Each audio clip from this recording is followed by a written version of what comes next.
News নির্ভীকের পক্ষ থেকে সকলকে শুভেচ্ছা, অভিনন্দন, ভালোবাসা জানিয়ে নিউজ নির্ভীকে সকলকে স্বাগত জানাচ্ছি। আপনারা দেখছেন নিউজ নির্ভীক। আর আজ কম বেশি সন্ধে 7টায় জাতীয় বিষয় নিয়ে দেখুন, লোকসভা নির্বাচনের প্রচার পর্বে মোদি একের পর এক জনসভায় মুসলমান বিদ্বেষী ভাষণ দিয়েও সাক্ষাৎকারে বলছেন তিনি মুসলিমদের বিরুদ্ধে কিছু বলেননি। মোদির এই বৈপরীত্য নিয়ে বিশেষ একটা প্রতিবেদন, যার শিরোনাম হচ্ছে রাজধর্ম কাকে বলে বা মোদির রাজধর্ম কি। চলুন বিস্তারিত দেখে নেওয়া যাক। প্রথমেই বলতে হয় যে ভারতের সংখ্যাগরিষ্ঠ মানুষ এবার উগ্র সাম্প্রদায়িকতাকে যে প্রত্যাখ্যান করছেন, এই কথায় আশাবাদী কিন্তু হওয়াই যায়, যদিও আশাবাদের সীমা নিয়ে হয়তো উদ্বেগ থেকেই যায়। সাক্ষাৎকারে নরেন্দ্র মোদী বলছেন তিনি যেদিন হিন্দু মুসলমান করবেন, অর্থাৎ হিন্দু মুসলমান ডিভাইড করবেন, সেদিনই সর্বজনীন জীবনে থাকার অধিকার হারাবেন। এক টেলিভিশন সাক্ষাৎকারে কথাটা বলেছেন প্রধানমন্ত্রী নরেন্দ্র মোদী। কথাটা শোনার পর থেকে জনসমাজে যে রসিকতার বন্যা বইছে, কেউ তাতে গা ভাসিয়ে দিতে পারেন, অথবা কেউ প্রধানমন্ত্রীর বিস্মৃতির প্রাবল্য বোঝাতে তৈরি করতে পারেন উদাহরণের বিরাট তালিকা, এটা দেখাতে যে এই লোকসভা নির্বাচনের প্রচার পর্বেই তো তিনি একের পর এক জনসভায় মুসলমান বিদ্বেষী ভাষণ দিয়েছেন। বলা যেতে পারে তার দলের বিবিধ সোশ্যাল মিডিয়া হ্যান্ডেলের কথাও, যেখানে বিদ্বেষী হচ্ছে মূল পণ্য। কেন এই নির্বাচনে সাম্প্রদায়িক বিদ্বেষের বিষ তাদের অপরিহার্য অস্ত্র হয়ে উঠেছে? কেন প্রধানমন্ত্রীর অর্থনৈতিক উপদেষ্টা মণ্ডলীকে দিয়ে নির্বাচনের মধ্যেই তৈরি করাতে হয় সম্পূর্ণ ভ্রান্ত এবং সম্পূর্ণ অন্যায় পরিসংখ্যানগত বিশ্লেষণ, যাতে দেখানো যায় যে স্বাধীনতা পরবর্তী পর্যায়ে ভারতের মোট জনসংখ্যায় মুসলমানদের অনুপাত বেড়েছে চড়া হারে এবং হিন্দুদের অনুপাত কমেছে? এই প্রশ্নগুলোর উত্তরও সন্ধান করা যেতে পারে। উত্তরগুলো অবশ্যই খুব জটিল নয়। প্রধানমন্ত্রীর পৌরোহিত্যে ভারতীয় অর্থ ব্যবস্থার গতিভঙ্গ হয়েছে, কর্মসংস্থানের অবস্থা করুণ, সাধারণ মানুষের দুর্দশা ক্রমবর্ধমান। সহজ উত্তর এগুলো। দেখা যাচ্ছে রাম মন্দিরের আবেগও যথেষ্ট কার্যকর হয়নি, সিএ এর রাজনীতিও বিপরীত ফলদায়ী হয়েছে বা হচ্ছে, বিরোধী নেতাদের গ্রেপ্তার করার দমনমূলক রাজনীতিতেও তেমন কাজ হয়নি। ফলে গৈরিক রাজনীতির পরিচিত আয়ুধ সাম্প্রদায়িকতার বিষই যে এই দফায় তাদের প্রধান অস্ত্র হয়ে দাঁড়িয়েছে, তাতে আশ্চর্যের কিছু নেই। বরং ভাবা প্রয়োজন, কেন প্রধানমন্ত্রী নরেন্দ্র মোদী অন্তত মৌখিকভাবে এই ভয়ঙ্কর রাজনীতির সঙ্গে দূরত্ব তৈরি করতে চাইলেন? কেন চাইলেন? বলা যায় তার একটাই কারণ সম্ভব, সেটা হলো 10 বছর ব্যাপী নিরলস হিন্দু রাষ্ট্র সাধনার পরে মোদী অন্তত বুঝেছেন যে ভারত নামক ধারণাটার আত্মাকে পাল্টে দেওয়া খুব সহজ কাজ নয়। জনসংখ্যার একটা অংশ সেই ঘৃণার রাজনীতিতে সক্রিয়ভাবে অংশগ্রহণ করে বটে, কিন্তু সিংহভাগ মানুষ বিশ্বাস করেন যে এদেশ সকলের, এদেশ শুধু হিন্দুদের নয়, এদেশ হিন্দুদের, মুসলমানের, জৈন, খ্রিস্টানের। সম্প্রতি সিএসডিএস লোকমতের একটা সমীক্ষায় এই তথ্যটা উঠে এসেছিল। তবে সমীক্ষার দরকার নেই।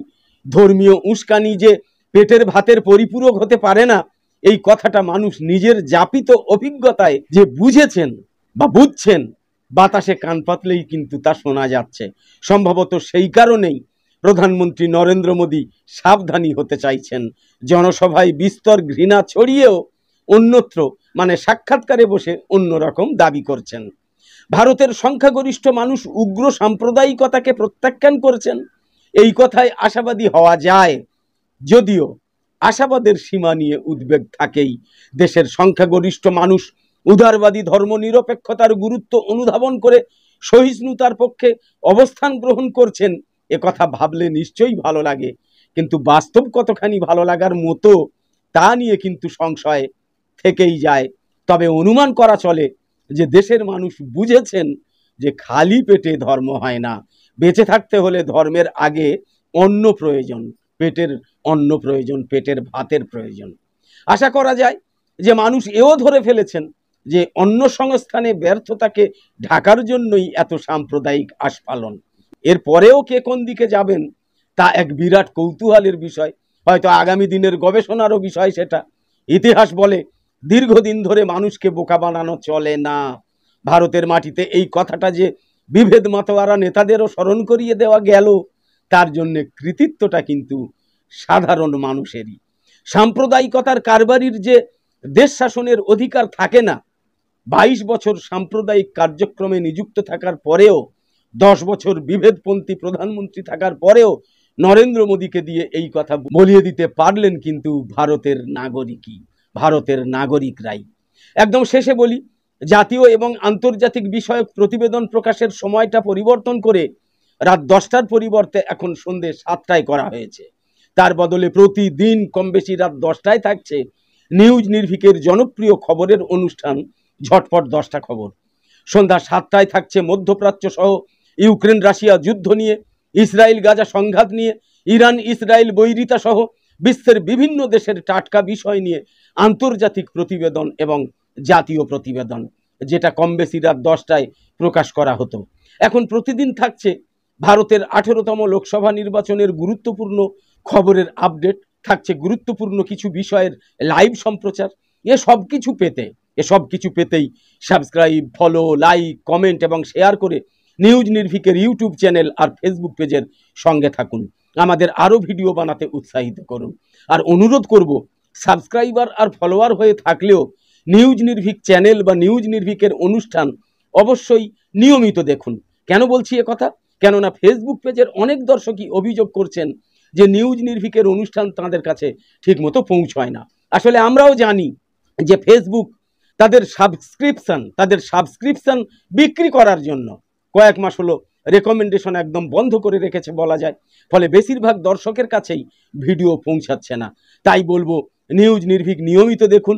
নিউজ নির্ভীক নিয়মিত দেখলে দেখবেন নিউজ নির্ভীকের সব অনুষ্ঠান তখন আপনা আপনি আপনাদের কাছে পৌঁছে যাচ্ছে।